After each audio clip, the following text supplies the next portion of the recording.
Just the fact that I hadn't seen a single house for almost 20 minutes of driving made me feel that this would not be a pleasant visit. But as I left the brown leaf-covered dirt road and turned into the dirty, more off-putting than inviting driveway, my bad premonition instantly transformed into a horrifying certainty. The massive estate emerged from the fog before me like a ghost, and I felt the hairs on the back of my neck stand up.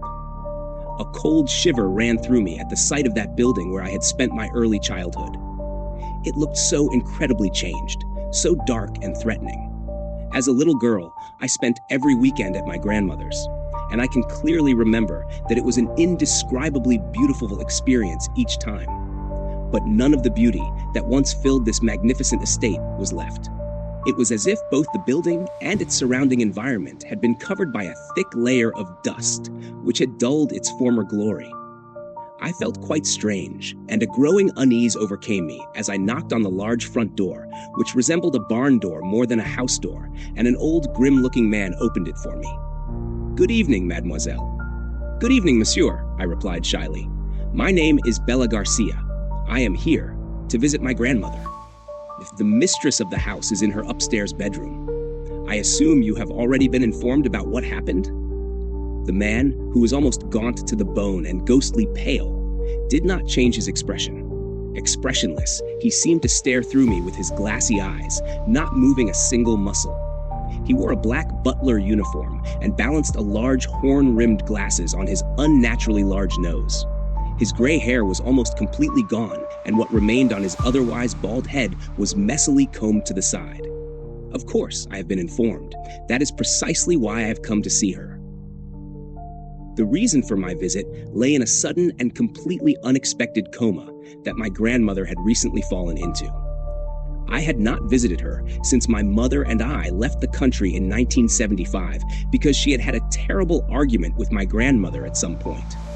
I never learned what that argument was about, but now that I had left my parents' house and managed to secure a place at the Paris Ballet School, I could finally visit my beloved grandmother again, even if she would probably be little aware of my visit. Please follow me. I will escort you to the mistress. My grandmother was truly a lady of the old school. This building practically screamed the word nobility from every crack, despite its advanced age. As I was thinking about how old my grandmother actually was, how old was she? I realized for the first time that my mother had never mentioned a birthday or anything similar in my presence. I had no clue to indicate how many years my grandmother had under her belt. The door to the bedroom opened with a terrible creaking, and I felt as if I were in a horror movie. In the back of the room, I could only see a single dirty window. Not a single ray of light seemed to penetrate the glass. The room was almost completely shrouded in an eerie darkness. In the middle of the room stood a large, dust-covered four-poster bed. Long gray curtains enveloped the spot where my grandmother must be lying. As I approached, I heard heavy breathing, likely coming from an oxygen machine. Carefully, I pulled one of the curtains aside and had to suddenly stifle a scream. The woman lying before me had nothing in common with the woman who had given me such a wonderful childhood. No, the woman before me was more dead than alive, a skeleton covered in skin, if you will. Her gray hair was partly gone, her wrinkles resembled deep cracks, and she was so emaciated that it looked as if her protruding bones were about to pierce through her thin, ash-colored skin. "How long has she been in this condition?" I asked, my voice clearly trembling. The mistress began to lose weight drastically 4 months before her coma. The doctors tried to feed her artificially, but the procedure was ineffective. 3 days ago, she lost consciousness, and since then, she has been the sad bundle of misery that lies before you. The doctor has attempted to continue feeding her artificially, but even in this state, the endeavor was unsuccessful. I must regrettably inform you that we are all just waiting for death to cross the threshold of this house and relieve the mistress of her terrible suffering. According to the doctor, this could happen as early as tonight. Gently, I stroked my grandmother's bony cheek, and I couldn't hold back a hot tear. "In that case, I will stay with her tonight. I will have to leave again tomorrow, and if what you say is true, this will be my last visit, and I want to spend every second with my beloved grandmother. I'm sure she would be pleased to hear those words from you." Would you like something, mademoiselle? A tea or a glass of water? We also have fresh pastries in the house, should you feel inclined. I politely declined and sat down on a small stool that was positioned right next to the bed. The heavy hands of the large wall clock had broken off, but shortly thereafter, at its chime informed me that it was already 9 o'clock. The eerie calls of owls drifted in from outside, and a ghostly wind rattled the shutters, sweeping through the narrow cracks in the stone like a cold draft, making the already cold room even chillier. To distract myself from the cold, I let my gaze wander over the numerous paintings and pictures hanging on the walls. Most of them were black and white, which could have been due to the fact that they had faded over the years, just like my once beautiful grandmother, and like the estate, had lost their former luster. The images mainly depicted the estate, with several family members in the foreground. I could hardly make out the faces in the dark, but I thought I recognized my mother among them. She was wearing the dress that I later wore to my prom. I always thought it was beautiful. My mother also wore a golden necklace with a blood-red ruby dangling from it. Of course, one couldn't see the color in the picture, but I recognized the shape because I used to rummage through my mother's old jewelry box and put on all the fine trinkets to look like a princess. Behind my mother stood my grandmother, noble and glamorous, just as I remembered her. A joyful smile graced her lips, and her arms happily embraced my mother, who was also looking blissfully at the camera. Suddenly, I opened my eyes. Bewildered, I looked around and realized that I was back on the very stool I had placed next to the bed. When had I fallen asleep? Of course, I felt a bit tired after the long journey, but it certainly wasn't enough for me to sink into such a deep slumber. Feeling somewhat confused, I glanced over at the large wall clock, but at that moment, I remembered the broken hands. My grandmother's heavy breathing was the only thing breaking the ominous silence, giving me the feeling that I was not completely alone in this dreadful building. Faint moonlight now filtered through the dirty glass of the window, illuminating the otherwise pitch-black room at least a little. My gaze fell again on the photographs on the wall, and only then did I notice that they were arranged chronologically. The picture I was looking at before I had unexpectedly fallen asleep was from 1967, 2 years before I was born. The next picture was from 1970, and now I was in the photo as well. Although my mother was wearing a different dress this time, she was still wearing the red ruby around her neck. My grandmother was holding me in her arms, beaming with a wide smile, and I was giggling and joyfully laughing at the camera. The following picture was from 1972 and showed my grandmother, mother, me, and my father. At first, it seemed strange to me that he only appeared in one of the pictures now, but my mother once told me that my grandmother didn't like him very much at first. No, her words were, if I were to say that she hated him, that would be the understatement of the century. He was standing far right, and she was on the far left in the picture.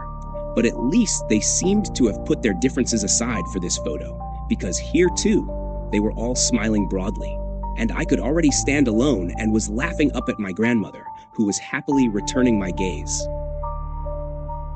I wanted to look at the next picture, but when I took it from the wall, it slipped from my cold, trembling hands and fell to the floor. Suddenly, I shot up and stared in shock into the glassy eyes of the butler, who was standing in front of me, still wearing his uniform and tilting his head questioningly. "Are you not feeling well, mademoiselle?" What? I had fallen asleep again, but how on earth was this possible in such a short time when I truly wasn't very tired? On the other hand, I was beginning to feel a little sleepy. "Yes, I'm fine, thank you. I must have just had a nightmare." The expressionless gaze of the man suddenly turned bitterly serious. "Be careful, mademoiselle. Don't end up like your poor mother." "Excuse me, what are you talking about?" "You may not remember, but I was already working in this estate when you and your mother honored us with your presence every weekend. The mistress was always very excited when they came, and you, as a little girl, were always eager to see your grandmother again. However, your mother was plagued by terrible nightmares for some time before she left this country. I could never explain it, but somehow, in the months leading up to her last visit, I had the feeling that she was almost afraid to enter this building. Something must have terrified her. Without another word, he left the room, and when he turned to me one last time, staring blankly through his glassy eyes, I realized he was no longer wearing glasses. I silently looked around and suddenly caught sight of that picture, which had fallen before my sudden sleep. A long crack stretched across it from one side to the other, but I hardly paid it any mind. Much more frightening was what was depicted in this photo from 1974. Grandmother still wore a broad smile on her lips. Mother, on the other hand, looked dull and tired.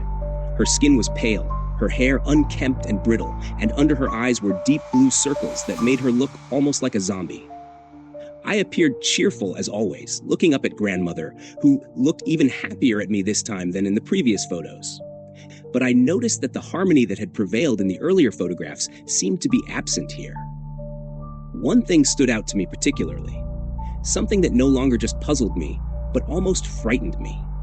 Instead of the red ruby that Mother always claimed was her favorite piece of jewelry, a shiny silver crucifix now hung around her neck. Carefully, I hung the picture back on the wall when something highly disturbing suddenly caught my attention. There was an absolute silence. Grandmother's heavy breathing had stopped. Terrified that she had died while I slept, I turned around and saw in horror the bony shadow of my grandmother sitting upright in bed. With a loud scream, I suddenly woke up. A faint ray of the rising sun fell through the now open window, and as I looked around, I was horrified to realize that I was in exactly the bed where my grandmother had lain just a few hours earlier. I sprang up abruptly and suddenly felt a strong dizziness coursing through my body, forcing me to sit back down. My gaze fell on the pillow where my now incredibly heavy head had been resting, and I recognized dried bloodstains on the white fabric. What had happened last night? Had I just dreamed it? Or had my grandmother actually miraculously awakened from a coma from which, according to the doctors, she would never awaken? For several minutes, I sat silently trying to collect myself until I tried once more to lift my heavy body from the bed. I succeeded. I stumbled heavily across the wooden floorboards, and just as I took a last look at the bed before leaving the room, my eyes wandered to the last picture hanging on the wall.